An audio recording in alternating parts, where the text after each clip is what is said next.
Hi all, welcome to this information session on BMAN 70141, Derivative Securities.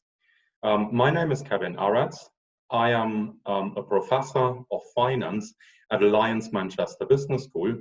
I'm also the program director of our MSc in Quantitative Finance program, and I'm the course director, which is just a fancy name for teacher, for Stochastic Calculus in Finance, which is an MSc class, which can only be taken by our MSc in Quantitative Finance students, and Derivative Securities, which is an MSc class that can also be taken by our MSc in Finance students.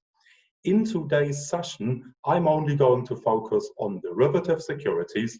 I'm not going to talk about stochastic calculus. Before I dive into the course material, I thought it's probably a good idea to give you some personal information about me. As you can probably hear from my accent, I was born in Germany in a small town called Aachen, close to Cologne. I studied in Maastricht from 1998 to 2003. I did an MSc degree in finance. In 2004, I moved to the United Kingdom to a small place called Lancaster. Lancaster is nice, but there are mostly retired people living there. So I guess you could argue that Manchester is a bit more lively and exciting than Lancaster. But Lancaster was ideal to do a PhD degree in finance. I finished my PhD degree in finance in 2007, 2008. I then moved down to London to work in the asset management industry for a short while. I changed my mind in 2009. I moved back to Lancaster and I became a lecturer in finance there. In 2011, I changed to the University of Manchester, initially as a senior lecturer in finance, but I was eventually promoted to professor of finance in 2018. I guess that's way more information about me than you need. So let's start looking at derivative securities. In order to do so, I'm going to share my screen with you so you can see my slides. So just give me a second to do so. So I'm going to press on share screen. Okay, you should now be able to see my slides. Let me enlarge the slides. So I click on enlarge. That didn't work. I click on it again. And now it worked. On my first slide, you see my name, Kevin Aretz. Below my name, you see my email address, kevin.aretz@manchester.ac.uk. I'm going to repeat this at the end of today's session. If you have any questions about our MSc classes, our MSc programs, about the business school, about the University of Manchester, about the city of Manchester, or perhaps even about Manchester United or Manchester City, please do not refrain from sending me an email. I'm pretty much an email person, so I'm likely to reply within 1 to 2. Well, I'm going to say business days. I sometimes answer emails over the weekend. My wife doesn't like that, so I'm not going to guarantee it. The first question that I would like to ask in my information session is, what are financial derivatives? There are two types of financial assets in financial markets. There are primary assets and there are derivative assets. While the payoffs of a primary asset are more or less exogenous, that is, they are determined by other market participants such as firms, the payoffs of a derivative depend or derive, that's where the name derivative comes from the payoff of an underlying primitive or even derivative asset on which the derivative under consideration is written. A great example, which most of you will know, is a financial call option. A financial call option gives the owner the right, not the obligation, to purchase an underlying asset, in case of this example here, a stock, for a fixed price, which we call the strike price, on some fixed date in the future. The fixed date in the future we call the maturity date or the expiration date. Now, due to this distinction between primitive and derivative assets, there are huge differences in their valuation. In order to value a primitive asset, you need to take certain assumptions about investors' preferences and the stochastic properties of the asset. In order to value a derivative asset, you often do not need to do so. In case of derivative assets, their value is often a mathematical function of the value of the underlying asset deriving from so-called no arbitrage conditions. What are no arbitrage conditions? They are the equivalent to the no free lunch condition in economics. They imply that if you hope to earn an expected return above the risk-free rate of return in financial markets, you need to be prepared to take on some risks. So they say no risk, no return. That's actually not perfectly accurate. They should say no risk, no return above the risk-free rate of return. I'm going to give you a more rigorous definition in class. But due to these differences in valuation between primitive and derivative assets, it does make sense to treat the two assets in separate classes. We have one class on primitive assets that's called asset pricing theory. This class here exclusively deals with derivative assets, as the name suggests. The second question that I would like to ask is, what are the uses of derivatives? You can use derivatives in order to speculate on the direction of the market. You can use primitive assets for the same purpose.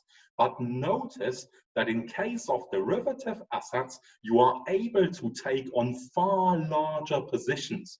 You're able to lever up your investments, implying that your investments will often be far riskier than the investments you can make with primitive assets. The greater risk implies the possibility of larger losses, the possibility that you suffer a huge loss on your derivative investments in the future. As a result, careless use of derivatives can bring down entire companies and entire markets. A great example comes from my time as undergraduate student, the late 1990s.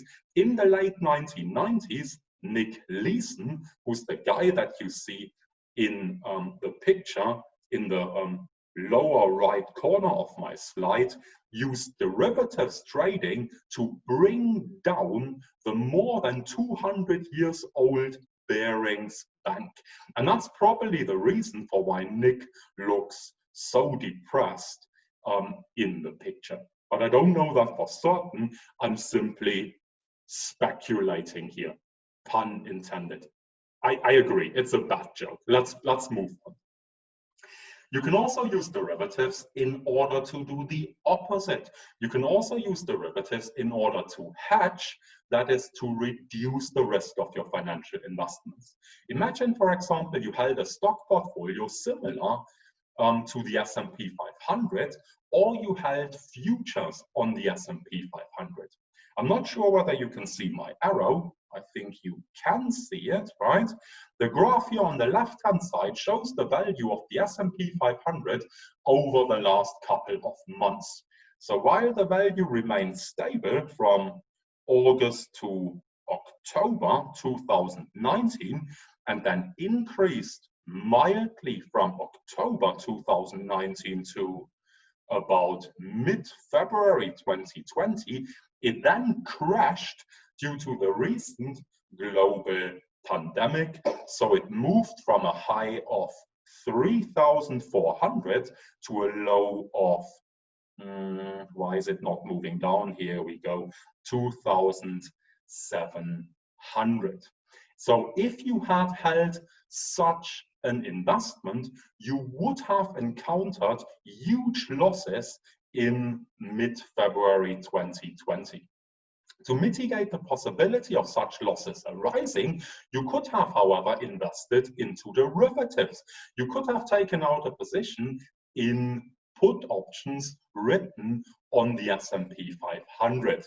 The great news about these put options is that they would have triggered large positive payoffs as the value of the S&P 500 crashed in mid-February 2020. The great payoffs on your derivative investments would have then partially or entirely offset the losses you would have made on your S&P 500 investments, right? So you are either partially or entirely hedged against the possibility of the value of the S&P 500 decreasing. You can use derivatives for other purposes. You can also use derivatives in order to change the systematic risk of your investments, but we're not going to discuss these other purposes in great detail in derivative securities. As a final important point, notice that both individuals and companies use derivatives in order to speculate or to manage risk. It doesn't matter whether you plan to end up in the city of London after your MSc career, or you plan to work for a large multinational company, you will probably be exposed to derivatives in your future career. So here's my battle plan for derivative securities. Derivative securities discusses a large number of derivatives. We're going to take a look at the derivatives we discuss in the course on the next slide.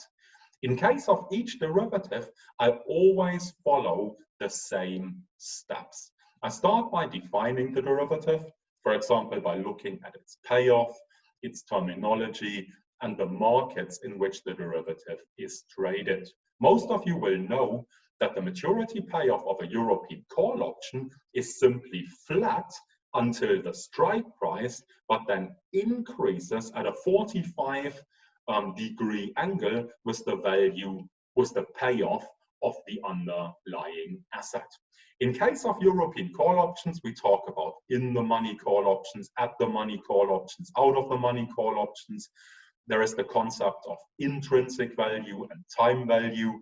Such call options are traded either in organized exchanges or they are traded over the counter. We're going to deal with all of these concepts in class. As a second step, I then briefly discuss the most common uses of the derivative. So I'm going to explain to you how you can use, for example, a call option in order to speculate, or how you can use a call option in order to hedge risk. Most importantly, in the third step, I'm then going to think about the value of the derivative. I normally start here by deriving bounds on that value only arising from the absence of arbitrage opportunities. So I'm going to say here, if there are no arbitrage opportunities in financial markets, then the value of the particular derivative that I'm looking at needs to be higher than 2.5 pounds, but it needs to be lower than 3.5 pounds. That's great. That's helpful. That gives you some feeling for what the value should be, but it obviously doesn't allow you to pinpoint the value. That's what we're going to do in the next step. So in the next step, we're going to take a look at well-known popular pricing models, allowing you to come up with an exact estimate of the value of the derivative. So what derivatives are on offer in derivative securities? We're going to start by reviewing plain vanilla derivatives. So we're going to use the first 1 or 2 sessions on forwards, futures, plain vanilla, European as well as American, calls as well as puts. I'm well aware of the fact that most of you will have been exposed to these derivatives in your undergraduate studies. I nonetheless need to start the course with them because we have to keep in mind that some students in my audience will have a technical background. They will have studied mathematics, statistics, engineering, physics. They will have never heard about derivatives in their life. So we need to use the first 1 or 2 sessions to bring these students up to speed. It's going to be a roller coaster ride for them. But I have no doubt that after the first 2 sessions, we will all be on the same level. We then turn to more complicated, more exotic, more exciting derivatives. So we're going to take a look at non-standard American options, such as the Bermudan option or the lockdown option. We're going to take a look at compound options, which are options written on other derivatives. So you could have a call option written on another call option. You could have a put option written on a call option, but you could even have a call option written on a futures contract. And then we're going to take a look at a list of well-known other exotic options, such as choosers, barriers, binary, lookback, and Asian options. Some of these options can be valued in closed form, right? So we will have an equation in order to determine the value of the derivative. In other cases, such an equation does not exist, and we will need to resort to numerical methods. I will also very briefly discuss derivatives not written on the value of an underlying asset, but written on its variance or volatility. So I'm going to spend a couple of slides on discussing volatility and variance swaps. So what models are on offer? You will have all heard about the Black-Scholes option pricing model. The most central assumption of the Black-Scholes option pricing model is that the value of the underlying asset evolves according to a simple stochastic process called a geometric Brownian motion.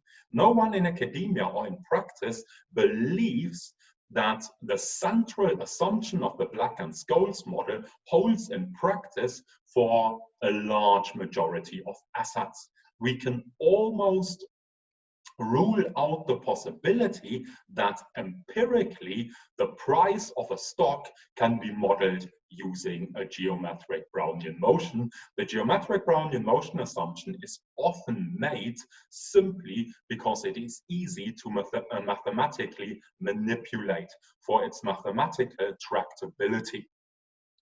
But because the geometric Brownian motion assumption is often not correct in practice, we're also going to take a look at some other models that make alternative assumptions. The other models on offer are the Black model. That's not too different from the Black and Scholes model. We're going to look at the constant elasticity of variance model. We're going to look at the variance gamma model, the Heston stochastic volatility model, and the Merton, or more general, mixed jump diffusion models. Some of these models improve upon the Black-Scholes model by allowing the volatility of the underlying asset to change over time. For example, in case of the constant elasticity of variance model, the volatility of the underlying asset is a function of the value of the underlying asset.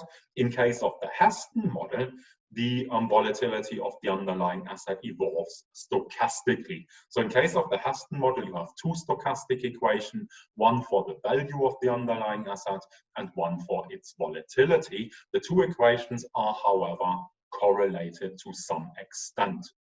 Some other models improve upon the Black and Scholes model by adding a discontinuous jump component to the continuous geometric Brownian motion diffusion component. That is, for example, done by the Merton mixed jump diffusion model. What numerical methods are on offer?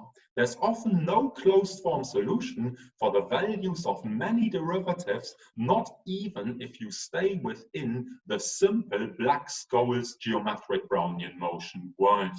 A great example here are American options. There is no closed form solution for American call options written on underlying assets not paying out cash.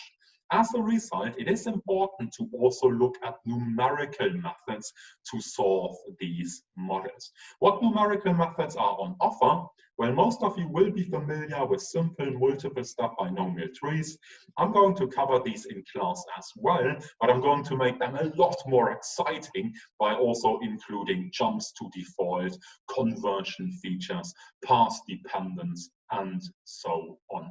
I'm also going to take a look at some more sophisticated numerical methods. So I'm going to discuss Monte Carlo simulations, the explicit and implicit finite difference method, and I'm also going to take a look at the Longstaff-Schwartz least squares regression method. You're going to use all of these numerical methods in order to value a large number of plain vanilla and exotic derivatives in your coursework assignment. Some information about the structure of the course. The course is taught through both lectures and workshops. I'm responsible for delivering the lectures. There's going to be a separate workshop leader. Our current plan is for the lectures to be delivered online. I would much more prefer to see you face to face, but unfortunately, it doesn't look like that's going to be possible at the start of the new academic year, right? The workshops, however, will be delivered in small groups containing no more than, I guess, 15 to 20 students. They will be face-to-face, but ensure that social distancing rules are obeyed. The material is assessed through a closed book exam, which could potentially also be online, and the coursework assignment. I already discussed the coursework assignment. The coursework assignment is a group assignment enabling you to work on certain valuation tasks in groups of, I think, 4 to 5 students. The course is taught by 2 Kevins. I'm one of the 2 Kevins. This here is my professional picture, right? This here is the picture on the university website. This here is how the university wished me to look like, right? That's what the university wished me to look like. I look a bit like a loan shark on this picture, to be honest.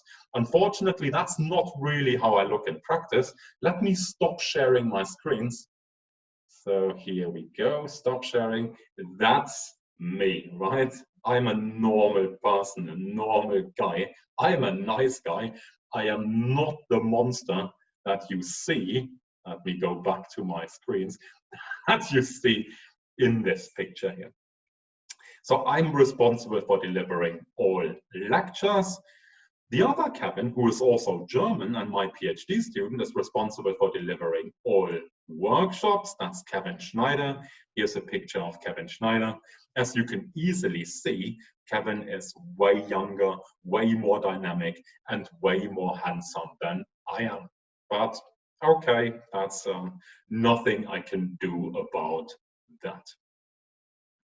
Right then, so let me move on. So I look forward to welcoming you at Alliance Manchester Business School at the start of the new academic year, which is probably going to be October 2020, but could be shifted back to January 2021. I really hope that you take up your offers. I really hope that you come to Manchester. I really hope that you enroll in our program. And most strongly, I hope that I'm going to meet you face to face, either at some point in my office, ensuring social distancing, or later during the academic year. It would be a great pleasure to teach you. Make sure that you don't miss out on this opportunity. I know I'm going to repeat myself.